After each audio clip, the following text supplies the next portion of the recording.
हिंदी में यूपीएससी की तैयारी से संबंधित प्रोग्राम्स को देखने के लिए सब्सक्राइब करें study IQ IAS Hindi. Hello दोस्तों, स्वागत है आप सबका स्टडी IQ IAS हिंदी पे। मैं ललिता दहिया। दोस्तों, अमेरिका के विश्वविद्यालय इन दिनों खासी चर्चा में हैं। अमेरिका के ज्यादातर विश्वविद्यालयों में इजराइल विरोधी जो विरोध प्रदर्शन है वो जारी है। ध्यान रखिएगा, ये क्यों हो रहे हैं विरोध प्रदर्शन, छात्रों की मांगे क्या हैं, इजराइल का क्या कहना है इस पूरे के पूरे परिदृश्य पे और भारत का क्या स्टैंड है, इन सारे मुद्दों को हम आज की इस परिचर्चा में समझने का प्रयास करेंगे। मैं सबसे पहले ये बता दूं कि अमेरिका के जितने भी ज्यादातर बड़े बड़े विश्वविद्यालय हैं, सब में छात्र इजराइल के खिलाफ विरोध प्रदर्शन कर रहे हैं। चाहे कोलंबिया हो, येल, कार्नेलिया, न्यूयॉर्क यूनिवर्सिटी, इसके साथ ही कैलिफोर्निया यूनिवर्सिटी, इन सभी शैक्षणिक संस्थानों में विरोध प्रदर्शन तेज हो गए हैं। काफी सारे शैक्षणिक संस्थानों के द्वारा पुलिस बुला ली गई है, जिसके परिणाम स्वरूप जो झड़पें हैं छात्रों और पुलिस के बीच वो बढ़ी, छात्रों की गिरफ्तारी बड़े स्तर पे हो रही है। कुछ रिपोर्ट्स की माने तो पिछले एक हफ्ते में लगभग 550 से ज्यादा जो छात्र हैं वो गिरफ्तार किए जा चुके हैं पुलिस के द्वारा। ऐसे में जो मानवाधिकार कार्यकर्ता है उनका यह भी कहना है कि अब मानवाधिकार कहां गए। ध्यान रखिएगा, बड़े स्तर पे छात्रों की गिरफ्तारियां ये दिखा रही हैं कि कहीं ना कहीं असहमति का आधार, विरोध प्रदर्शन का जो अधिकार है उसको छीना जा रहा है। ये कहना है कुछ मानवाधिकार कार्यकर्ताओं का, जिसमें वो ये आरोप लगा रहे हैं पुलिस पे और सरकार पे कि बड़े स्तर पे छात्रों के साथ जो मानवाधिकार जो है उनका उल्लंघन बड़े स्तर पे अमेरिकी सरकार के द्वारा किया जा रहा है।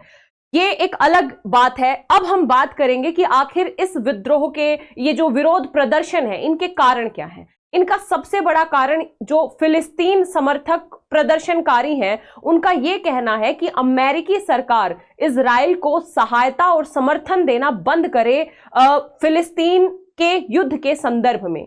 ध्यान रखिएगा, 6 महीने से ज्यादा हो चुके हैं फिलिस्तीन और इजराइल के बीच जो युद्ध है वो चल रहा है, और इस युद्ध में ध्यान रखिएगा लगभग 34,000 से ज्यादा लोगों की जान जा चुकी है, जिसमें 14,500 से ज्यादा, लगभग 15,000 के आसपास बच्चे शामिल हैं। तो ये काफी चिंतनीय विषय है और इस विषय को लेके ही ये जो विरोध प्रदर्शनकारी हैं ये बड़े स्तर पे विरोध कर रहे हैं।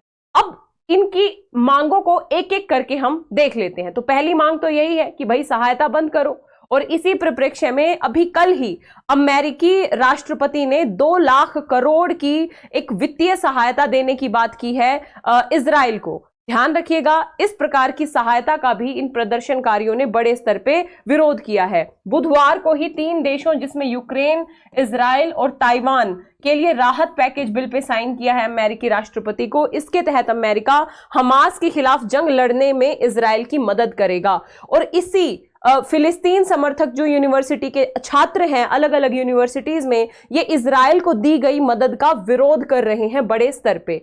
इनका कहना है कि इजराइल अब फिलिस्तीन का नामो निशान मिटाने के लिए काम कर रहा है, बड़े स्तर पे मानवाधिकारों का उल्लंघन हो रहा है। ऐसे में अमेरिका द्वारा दी गई सहायता कतई उचित नहीं है, छात्रों का ये कहना है। इसके साथ ही और क्या मांगे हैं, छात्रों का स्पष्ट तौर पे कहना है कि जो यूनिवर्सिटीज हैं वो उन कंपनियों के साथ अपने संबंध तोड़ लें जो इजराइल से लाभ कमाती। साथ ही न्यूयॉर्क यूनिवर्सिटी में जो फिलिस्तीन सॉलिडेरिटी कोएलिशन है ये काम कर रहा है प्रदर्शनों के तौर पे। इसका ये कहना है कि यूनिवर्सिटी का जो तेल अवीव यानी इजराइल में जो कैंपस है वो बंद कर दिया जाना चाहिए, क्योंकि इस कैंपस में फिलिस्तीनी छात्रों को एडमिशन नहीं दिया जाता। तो कैंपस बंद करने की मांग की जा रही है, कंपनियों से संबंध तोड़ने की मांग की जा रही है, जो इजराइल को सहायता दी जा रही है उस सहायता को बंद करने की मांग की जा रही है। साथ ही ये कहना है कि सैन्य हथियारों का निर्माण करने वाली जो कंपनियां हैं इजराइल की, उनसे भी संबंध तोड़ने की बात की जा रही है।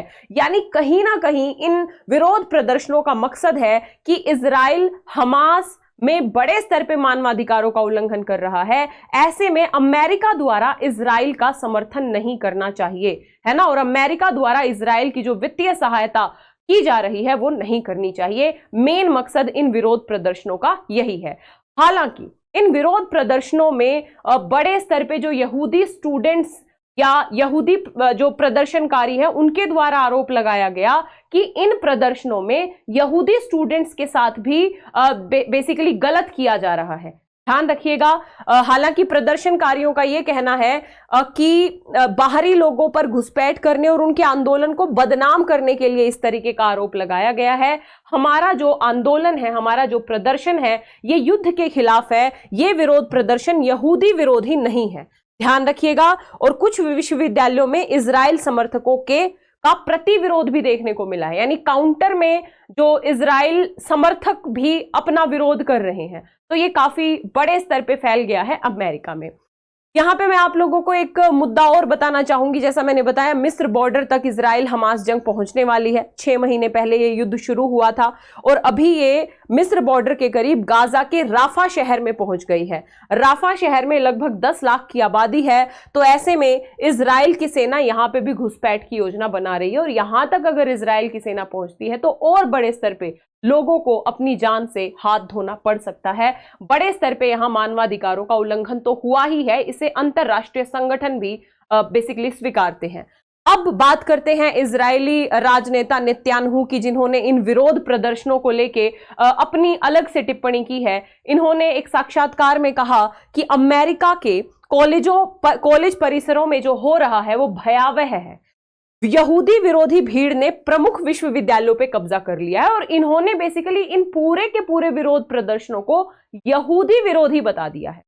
इनफैक्ट इन्होंने 1930 में जो जर्मनी में हुआ था यहूदियों के खिलाफ, उससे जोड़ दिया है कि जैसा 1930 में जर्मनी के विश्वविद्यालयों में यहूदियों के खिलाफ देखा गया था, अमेरिका में भी ये जो परिदृश्य हो रहा है ये उसी परिघटना की याद दिलाता है। तो इन्होंने कहा है कि गाजा इजराइल में युद्ध के खिलाफ अमेरिकी विश्वविद्यालयों में जो विरोध प्रदर्शन है वो भयानक है, इन्हें रोके जाने की जरूरत है। इस विषय पे अपनी पहली सार्वजनिक टिप्पणी का उपयोग छात्र प्रदर्शनकारियों की आलोचना करने और यहूदी विरोधी के तौर पे चित्रित करने के लिए की है। लेकिन प्रदर्शनकारियों ने, जैसा कि मैंने पहले बताया, स्पष्ट तौर पे कहा कि हमारा आंदोलन यहूदी विरोधी कतई नहीं है और बेसिकली अगर ऐसा बोला जा रहा है तो ये हमारे आंदोलन को बदनाम करने के लिए कहा जा रहा है। ठीक है, ध्यान रखिएगा। और विशेष तौर पे इन्होंने वही कहा कि ये हिंसा और यहूदी विरोधी भावना की निंदा करते हैं और बड़े स्तर पे जो अमेरिकी सरकार है उसको स्टैंड लेना चाहिए, इस तरीके के विरोध प्रदर्शन को बंद करने के लिए कड़े कदम उठाने चाहिए। हालांकि इस संदर्भ में जो अमेरिका में कुछ यहूदी छात्र हैं उन्होंने भी ये कहा है कि हम भी असुरक्षित महसूस कर रहे हैं। कुछ प्रदर्शनकारियों ने हमास के प्रति भी सहानुभूति व्यक्त कर दी है और यहूदी प्रदर्शनकारियों का यह कहना है ये वही हमास है जिसने बेसिकली पहले गाजा को नियंत्रित किया था और इजराइल को नष्ट करने की कसम खाई थी। यानी कहीं ना कहीं हमास को आतंकवादी संगठन माना जाता है। ऐसे में कुछ प्रदर्शनकारियों के द्वारा हमास का समर्थन करना कहीं ना कहीं जो यहूदी स्टूडेंट हैं उनको नागवार गुजर रहा है। ये पूरा का पूरा स्नैरियो है। अमेरिका में आने वाला वक्त बताएगा कि क्या अमेरिकी सरकार छात्रों की मांगों को मानेगी, क्या अमेरिकी सरकार इजराइल के प्रति इस पॉइंट पे, विशेष तौर पे फिलिस्तीन को लेके जो युद्ध चल रहा है, इस मुद्दे पे अपने रुख को और ज्यादा क्लियर करेगी, क्या इजराइल की सहायता बंद करेगी। ये आने वाला वक्त ही बताएगा कि छात्र किस दिशा में इस आंदोलन को लेके जाएंगे, इन विरोध प्रदर्शनों को लेके जाएंगे।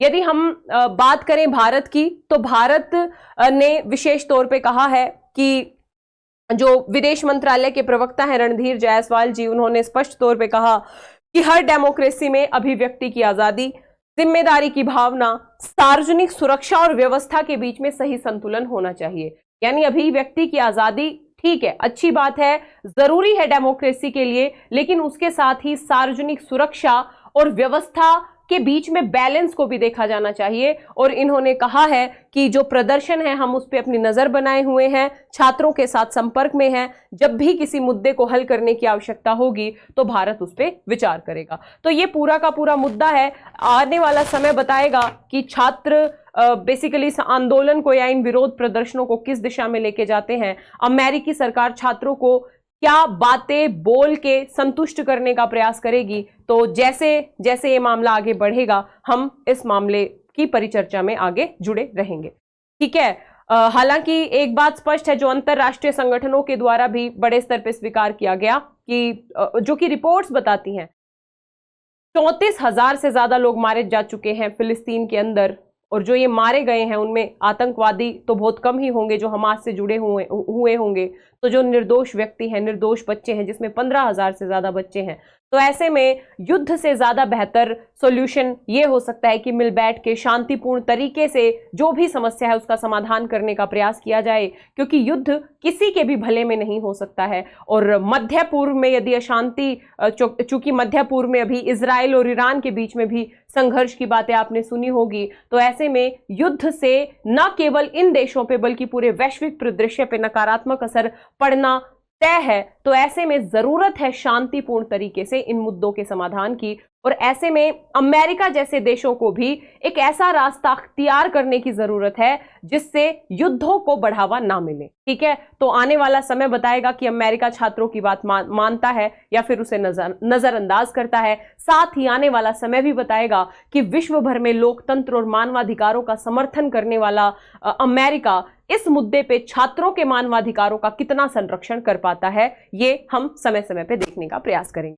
दोस्तों, मैं आप लोगों को बता दूं, अगर आपको 2025, 26 या 27 में यूपीएससी का अटेम्प्ट देना है तो आप हमारे स्टडी IQ IAS हिंदी के बैच से जुड़ सकते हैं। ये P2I बैच है जिसमें PT मेंस इंटरव्यू तीनों स्तर की जो प्रिपरेशन है आपको कराई जा रही है। यदि 26 अप्रैल से क्लासेस शुरू हो रही हैं, यदि एडमिशन लेना है तो स्टडी IQ की ऐप या वेबसाइट पे जाइए, LD लाइव कोड का प्रयोग करके, LD लाइव कोड का प्रयोग करके आप एडमिशन ले लीजिए मात्र 29,999 में। इसमें आपको 18 किताबें भी फ्री मिल रही हैं। ध्यान रखिएगा, 2 साल की वैलिडिटी, 13 से 14 महीने में पूरा सिलेबस कंप्लीट करवाया जाएगा। फाउंडेशन कोर्स, बेसिक से advance level, PT special, main special, interview special, सब कुछ इसमें इंक्लूड है। देर किस बात की, फटाफट जाइए, डिस्क्रिप्शन बॉक्स में लिंक है, उस लिंक पे एडमिशन ले लीजिए, क्लासेस कीजिए और अपनी सफलता की तरफ आगे बढ़िए। इसके साथ ही आप मुझसे जुड़ सकते हैं मेरे Telegram channel Lalita Dahiya academy पे, इंस्टाग्राम, फेसबुक पे सेम नेम से है, यहाँ पे भी आप मुझे फॉलो कर सकते हैं। तो आशा करती हूँ आपको ये परिचर्चा अच्छी लगी होगी। आप अपना मत बताइएगा कि क्या अमेरिकी छात्रों के द्वारा ये विरोध प्रदर्शन करना सही है। आपकी क्या राय है इस विषय में, कमेंट करके बताइएगा। मिलेंगे इसी तरीके की अगली परिचर्चा में, तब तक के लिए जय हिंद, जय Bharat, all the best, thank you so much. Hindi में यूपीएससी की तैयारी से संबंधित प्रोग्राम्स को देखने के लिए सब्सक्राइब करें स्टडी IQ IAS हिंदी।